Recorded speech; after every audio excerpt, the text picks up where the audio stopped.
Oye, vamos a continuar con el programa. Está con nosotros Renzo Reyardo, ex parlamentario, que ha impulsado una serie de iniciativas justamente en la lucha contra la violencia en las calles. Y a propósito de lo que pasó ayer con este crimen, este doble crimen, en el que lamentamos sobremanera la muerte de esta bebé de casi 2 años y un poco más, y en estas circunstancias en las que lamentablemente otra vez el sicariato, y sin ningún tipo de miramientos en realidad, no tiene ningún problema en disparar a una niña.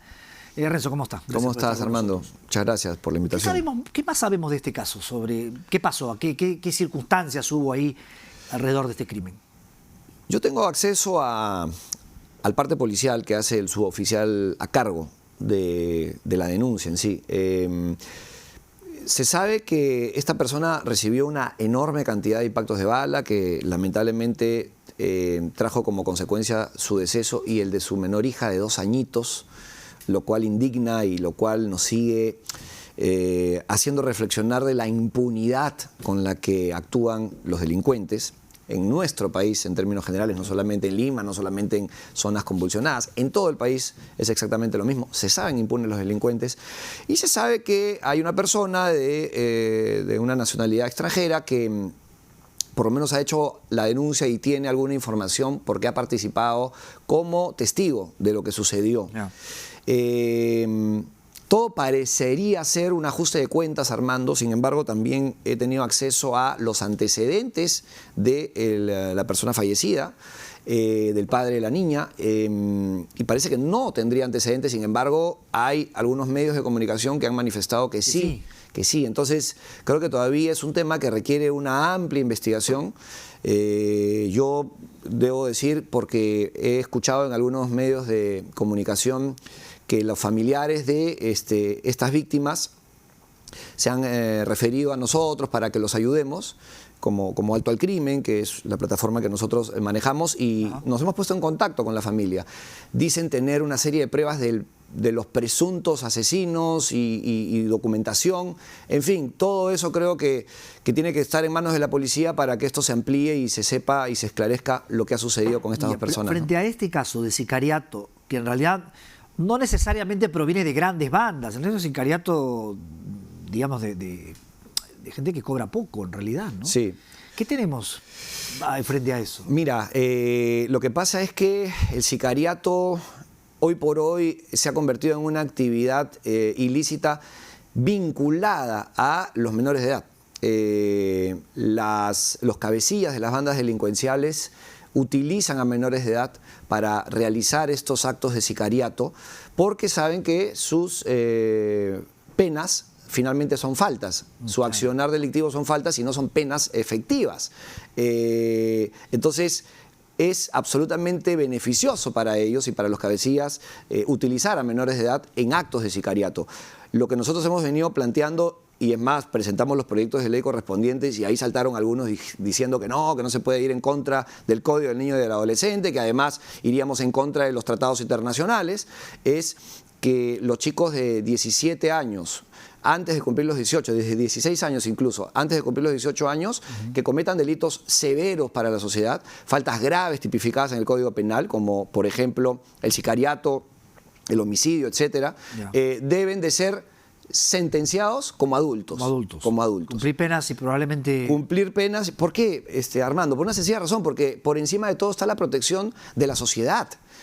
Yo recuerdo cuando estuvimos hablando mucho, y recordemos en los medios de comunicación del accionar de Gringallo, se le cubría el rostro y la gente no tenía, y él estaba en libertad, y la gente no tenía el derecho de saber quién era Gringallo. Increíblemente hay una protección para el menor de edad en ese aspecto. Yo creo que cuando es un sicario, cuando es un tipo con ese prontuariado, tiene que abrirse el rostro, tiene que saberse quién es este sujeto y que la gente se proteja, que se ponga a buen recaudo. Entonces, cosas así como esa hay que corregir, ¿no? Ahora, ¿y qué hacemos, digamos? Para la parte preventiva, ¿en qué está, desde su punto de vista? Porque claro, uno puede decir, bueno, esta es la realidad, esto es lo que está pasando, están contratando menores, pero ¿cómo hacemos para que eso no ocurra? Para que tú vayas a un chifa y no te maten solo porque estabas en el lugar equivocado. Bueno, hay que hacer un trabajo también con las autoridades locales, ¿no? Se ha dicho constantemente que los alcaldes tienen que tener no solamente los recursos para implementar pues, de la tecnología que se necesita. Yo siempre lo he sostenido, las cámaras de videovigilancia no pueden estar en manos de las autoridades locales, tienen que estar en manos de terceros que saben hacer ese trabajo. Hay que tercerizar ese servicio, pagarles una mensualidad, pero que estas empresas especializadas en temas de monitoreo den reportes mensuales, cumplan objetivos, se manejen con indicadores y la autoridad se dedique a otros aspectos, porque evidentemente ese es un trabajo que requiere especialización. Cuando tú compras cámaras y cuando un alcalde lo hace, estas cámaras tienen un tiempo de vigencia y después con la propia tecnología se vuelven obsoletas, número uno. Y número dos, no hay el verdadero control y el eficiente control para hacer un trabajo especializado en ese aspecto. Ahora, lo otro que hay que hacer es exigir que haya una coordinación constante y permanente con la autoridad policial del distrito. Y esto a veces se da porque son amigos, el alcalde y el comisario. Debería haber una exigencia legal, de carácter legal. Por eso que nosotros hemos sostenido, lo dije ahora en la radio hace un ratito, que se cree la Policía Metropolitana, que la Policía Nacional delegue en la Policía Metropolitana esas funciones de delitos menores, por ejemplo, para que la Policía Nacional investigue el tema criminal, el tema de investigación. ¿Y eso que lo manejaría criminal. Aquí el alcalde metropolitano. El alcalde metropolitano. Sí, el alcalde metropolitano creo que es una de las... Es más, fue una de las propuestas que nosotros planteamos en la campaña pasada y que se la hemos entregado directamente al presidente de la República para que la ejecute, pero lamentablemente esto no ha sido posible, ¿no? Muy bien, bueno, muchas gracias por estar. Gracias, Armando, a ti. Gracias, Renzo Reyardo, ex parlamentario y de hace un buen tiempo dedicado justamente a la investigación de la lucha contra la delincuencia. Tenemos pausa y regresamos.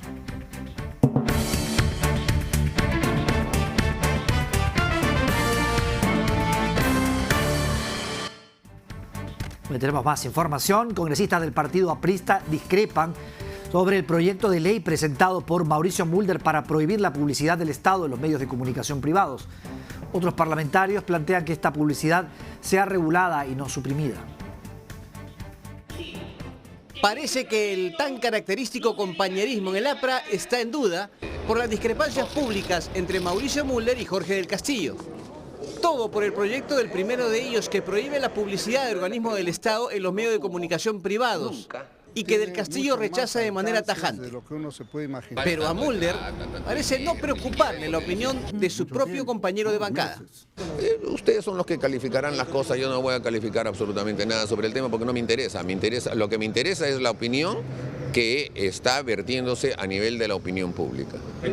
Bueno, a mí sí me interesa la opinión de todos los peruanos y más aún la de mis compañeros, sin ninguna duda, ¿no? Como yo no voy a hacer un desaire a ninguna persona y menos a un colega de bancada.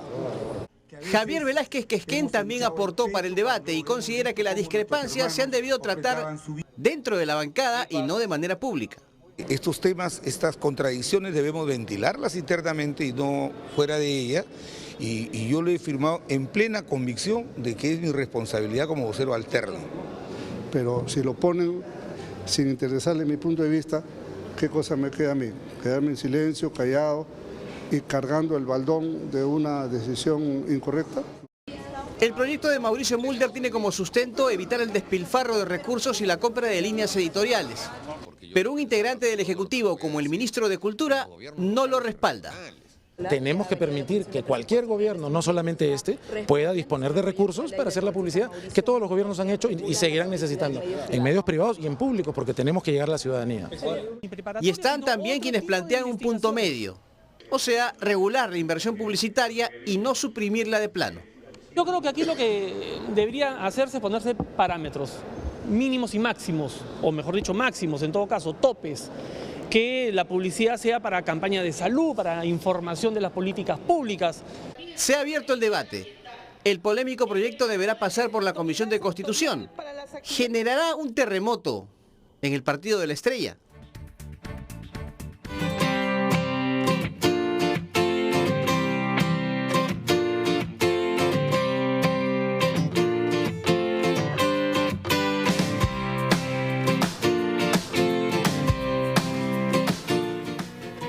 A su llegada en enero, el Papa Francisco visitará Puerto Maldonado, una de las ciudades de nuestro país donde viven varias poblaciones indígenas. En muchas oportunidades el Papa invocó a respetar y a cuidar a estas comunidades.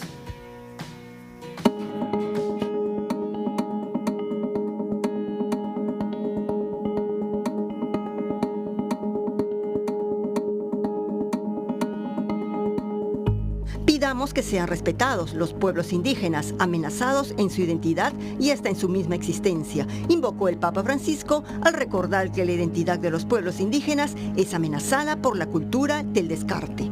Los pobladores indígenas suman unos 370 millones, forman el 15% de los pobres del mundo y están en la primera línea de la crisis ambiental. A enero del 2017, el Perú cuenta con cerca de 9.434 comunidades, divididas en 7.268 comunidades campesinas de la Sierra y Costa y 2.166 comunidades nativas de la Amazonía. Sin ir muy lejos, aquí en Lima, tenemos una comunidad indígena urbano Shipibo-Conibo que sufrió el incendio de sus viviendas en Cantagallo. Estas familias llegaron desde Ucayali a Lima entre 1990 y el 2000 y son la primera comunidad nativa urbana en el Perú. Ellos mantienen su idioma, arte, conocimientos y normas de convivencia. Karina Pacaya, presidenta de la Asociación Ashirel, destacó la llegada del Papa Francisco al Perú y dijo que debe servir de reflexión. Es muy importante para nosotros la visita de Papa que viene al Perú. Pedirle al Papa que pongan en reflexión a nuestras autoridades para que tome en atención a nuestro pueblo amazónico a nivel del Perú, La dirigente de estos pobladores nativos, asentados desde el año 2000 en Lima, cuando eran 5 familias y hoy suman 238, tiene la esperanza de poder reunirse con el Papa cuando llegue al Perú. Que nos dé la facilidad para nosotros organizar y estar presente en la visita de Papa. Bueno, el pedido de nosotros, el reconocimiento como pueblos indígenas de la Amazonía, a todo el Perú, y pedir más que todo apoyo en la educación y el salud a nivel nacional de nuestro. Para el antropólogo Gabriel Rimachi, la defensa del Papa Francisco a las comunidades indígenas recoge la problemática real de estas personas y su protección. El Papa actual, por ejemplo, tiene un compromiso con los pueblos indígenas, con sus comunidades, con el entorno y con la naturaleza. Él está llamando en sus discursos a que se reconozca que hay un valor mucho más grande que la extracción.